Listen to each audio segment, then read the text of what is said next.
even more important for me was to live in today without fear of hell or fear of anything.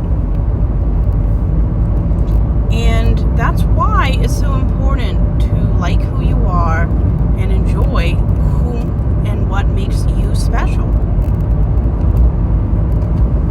And I'm so happy that I'm not afraid. And I mean, occasionally I am, because you can't really live in an environment that thinks less of you without having some residual fear of, shame and judgment.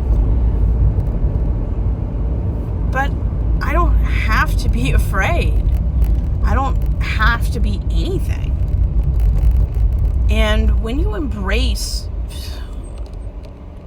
just living your life the way you want to live it, it's quite empowering. So, living in today without the fear of hell, fear of judgment, fear of anything is very surprising. And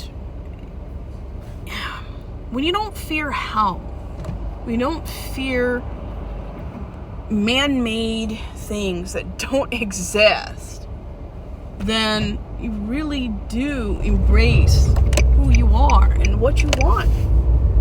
You don't have to live in fear. You don't have to be anything but what you want to be. And that's why I love atheism so much. I don't have to worry about hell. I don't have to worry about anything that's not real. If I want to read and understand fantasy, I'll watch things like Harry Potter and Lord of the Rings. But growing up and realizing that man-made things that don't exist can't hurt you. It only can control and hurt you if you believe in it and succumb to the lies that man-made religion tries to heap on you. Rejecting hell, rejecting heaven is more than just getting rid of religious thought. It's about embracing the sky's the limits.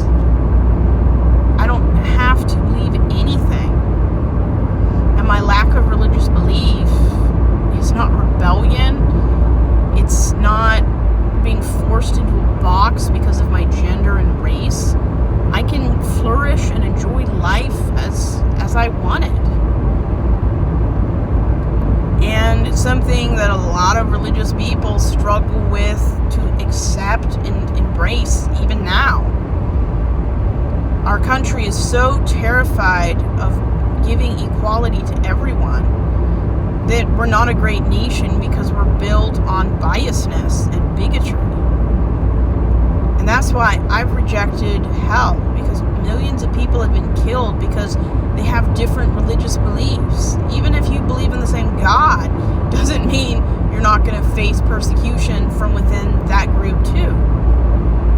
And I just reject the idea that there's a heaven and a hell, because the God of the Bible isn't a moral person. And I want nothing to do with a myth that proved the worst traits of mankind.